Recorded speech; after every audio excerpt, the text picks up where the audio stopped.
मैं टीचमेंट पर online classes क्यों लेती हूँ? भला क्यों ना लूँ? ये इंडिया का एक लौता प्लेटफॉर्म है जो 100% फ्री है, बिना किसी लिमिट के। और नई शुरुआत करने के लिए इससे बेहतर और क्या होगा? बस एक स्मार्टफोन चाहिए और सुहानी शर्मा की ऑल इंडिया इंग्लिश क्लासेस हो गई शुरू। इसीलिए तो कहते हैं कि टीचमेंट पर टीचिंग आसान है। तो आज ही डाउनलोड करें टीचमेंट, इंडिया का number 1 teaching app.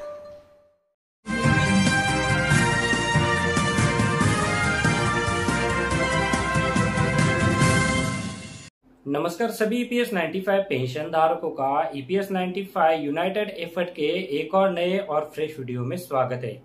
EPS 95 pension धारकों की न्यूनतम पेंशन बढ़ोतरी 7,500 रुपए के लिए राष्ट्रीय संघर्ष समिति द्वारा हाल ही में राज्य स्तरीय सम्मेलन का एक कार्यक्रम घोषित किया गया है और इसी कार्यक्रम के चलते अब अलग अलग राज्यों में ईपीएस 95 राष्ट्रीय संघर्ष समिति का जो महत्वपूर्ण सम्मेलन है वो संपन्न होने वाला है, जिसमें ईपीएस 95 पेंशन धारकों की जो मांगे है तो वो कब तक पूरी हो सकती है और इसके लिए आगे की रणनीति क्या है, तो उसके बारे में विस्तार से जानकारी दी जाने वाली है। हाल ही में इसी कार्यक्रम के अंतर्गत 20 अक्टूबर 2021 को कर्नाटका में ऐसा ही एक सम्मेलन जो है वो संपन्न हुआ है और आगे के आने वाले सम्मेलन जो है वो कब और कहाँ होने वाले हैं तो उसके बारे में आपको जानकारी होना बहुत ही जरूरी है, क्योंकि अगर आपको इसके बारे में पहले से ही पता होगा तो आप इस सम्मेलन में भाग ले सकते हैं।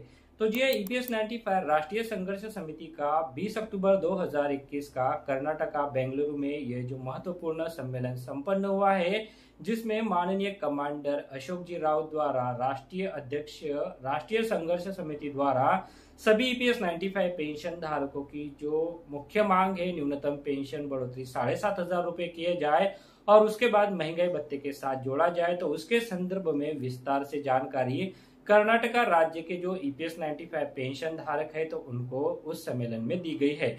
बाकी राज्यों के जो ईपीएस 95 पेंशन धारक है तो उनके लिए अगले आने वाले दिनों में सम्मेलन जो है वो आयोजित किए जाने वाले हैं, तो उसके बारे में अभी मैं आपको इस वीडियो में जानकारी देने वाला हूँ।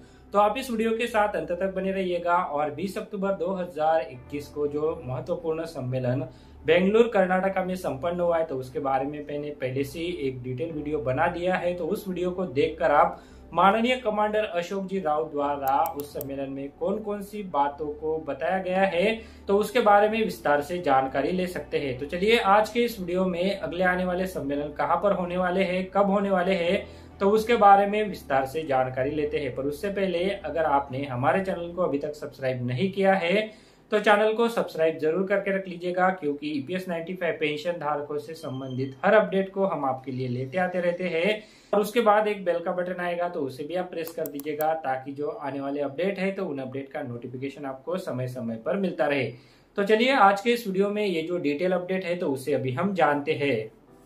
तो जी ईपीएस 95 राष्ट्रीय संघर्ष समिति द्वारा ईपीएस 95 पेंशन धारकों की न्यूनतम पेंशन बढ़ोतरी के लिए राज्य स्तरीय सम्मेलनों का एक कार्यक्रम जो है वो घोषित किया गया है और उसी कार्यक्रम के चलते अब विभिन्न राज्यों में ईपीएस 95 राष्ट्रीय संघर्ष समिति के महत्वपूर्ण सम्मेलन जो है वो संपन्न होने वाले।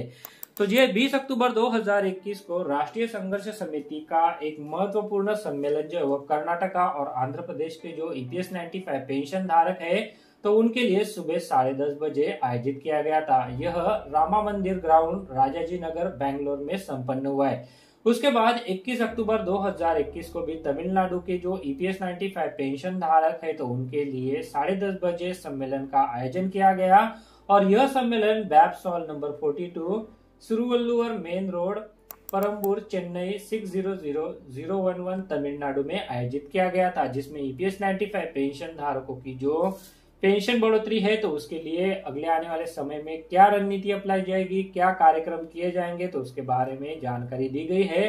साथ ही इन सम्मेलनों में ईपीएस 95 पेंशन धारकों की जो डिमांड्स है तो उनके बारे में बताया गया, जैसा कि न्यूनतम पेंशन को 7,500 रुपए किया जाए, महंगाई भत्ते के साथ जोड़ा जाए, ईपीएस 95 पेंशन धारकों को मुफ्त में चिकित्सा सुविधाएं दिए जाए और जिन कर्मचारियों को इस योजना में शामिल नहीं किया गया है तो उन्हें शामिल करके 5,000 रुपए की पेंशन दिया जाए। उसके बाद सर्वोच्च न्यायालय के आदेश अनुसार उच्च पेंशन के प्रावधान को पुनः लागू किए जाने की जो मांगे हैं, तो उन मांगों के बारे में जानकारी दी गई है। उसके बाद 22 अक्टूबर 2021 को भी तेलंगाना राज्य के जो ईपीएस 95 पेंशन धारक है, तो उनके लिए महत्वपूर्ण सम्मेलन जो है वो आयोजित किया जाने वाला है। यह सम्मेलन सुबह 10 बजे शुरू किया जाएगा। ललिता नगर कम्युनिटी हॉल, ललिता नगर कॉलोनी, एडिनकेट नियर जमाई ओस्मानिया रेलवे स्टेशन, हैदराबाद में यह सम्मेलन आयोजित किया जाएगा। उसके बाद मध्य प्रदेश में 24 अक्टूबर 2021 को 10 बजे से लेकर 2 बजे तक जो है वो यह सम्मेलन आयोजित किया जाएगा। और यह सम्मेलन दीपमाला पगरानी संस्कार कुल, निर्मल नर्सरी, संत हरिदाम नगर, बैरागढ़, भोपाल में आयोजित किया जाएगा। उसके बाद सबसे बड़ा और भव्य सम्मेलन 31 अक्टूबर 2021 को महाराष्ट्र के औरंगाबाद जिले में सुबह 10 बजे से लेकर 2 बजे तक 31 अक्टूबर 2021 को आयोजित किया जाएगा। यह सम्मेलन Agrasen Bhawan tower centre, plot number 17 to 18, CIDCO Connaught Place near CIDCO bus stand, Aurangabad में आयोजित किया जाएगा। तो जी ईपीएस 95 राष्ट्रीय संघर्ष समिति द्वारा राज्य स्तरीय सम्मेलनों का ये जो कार्यक्रम घोषित किया गया है, जिसमें से पहले 2 सम्मेलन जो है वो 20 और 21 अक्टूबर 2021 को जो है वो संपन्न हो चुके हैं। अब अगले आने वाले सम्मेलन महाराष्ट्र, मध्य प्रदेश और तेलंगाना राज्य के जो ईपीएस 95 पेंशन धारक है, तो उनके लिए आयोजित किए जाने वाले हैं। तो जी हाँ, इस सम्मेलन में आप ज्यादा से ज्यादा संख्या में भाग लीजिए और ईपीएस 95 राष्ट्रीय संघर्ष समिति के इन सम्मेलनों को सफल बनाए। तो जी ईपीएस 95 राष्ट्रीय संघर्ष समिति द्वारा देश भर में ईपीएस 95 पेंशन धारकों की जो पेंशन बढ़ोतरी है, तो उसके लिए सम्मेलनों का आयोजन किया जा रहा है। तो हम सभी पेंशन धारकों को यहाँ पर निवेदन करना चाहेंगे कि जो भी आसपास के ईपीएस 95 पेंशन धारक है वो इन सम्मेलनों में भाग जरूर ले और ईपीएस 95 राष्ट्रीय संघर्ष समिति को अपना समर्थन जरूर जताए। तो जो ईपीएस 95 पेंशन धारकों के लिए ये जो सम्मेलनों का आयोजन किया जाने वाला है, तो उसी के बारे में हमने आपको जानकारी दी है। इस वीडियो में दी गई जानकारी अगर आपको अच्छी लगी है तो वीडियो को लाइक जरूर करते चलिएगा। और अगर आपने हमारे चैनल को अभी तक सब्सक्राइब नहीं किया है तो चैनल को सब्सक्राइब जरूर करके रख लीजिएगा, क्योंकि आगे आने वाले अपडेट के बारे में भी हम आपको समय समय पर वीडियो के माध्यम से जानकारी देने वाले हैं। तो आप चैनल को सब्सक्राइब जरूर करके रख लीजिएगा। तो जी आज के इस वीडियो में इसी अपडेट के बारे में मुझे आपको जानकारी देनी थी। वीडियो में दी गई जानकारी अगर आपको अच्छी लगे तो वीडियो को लाइक जरूर करते चलिएगा और इस वीडियो को आप ज्यादा से ज्यादा ईपीएस 95 पेंशन धारकों के साथ साझा कीजिए, ताकि अगले आने वाले सम्मेलनों के बारे में देश के 67 लाख ईपीएस 95 पेंशन धारकों को जानकारी मिल सके। तो चलिए आज के इस वीडियो में बस इतना ही। आगे भी ऐसे ही अपडेट हम आपके लिए लेते आते रहेंगे। तब तक अगर आपने हमारे चैनल को सब्सक्राइब नहीं किया है तो चैनल को सब्सक्राइब करके रख लीजिएगा और आप सभी सुरक्षित रहिए। और इसी के साथ आप सभी को मेरा नमस्कार।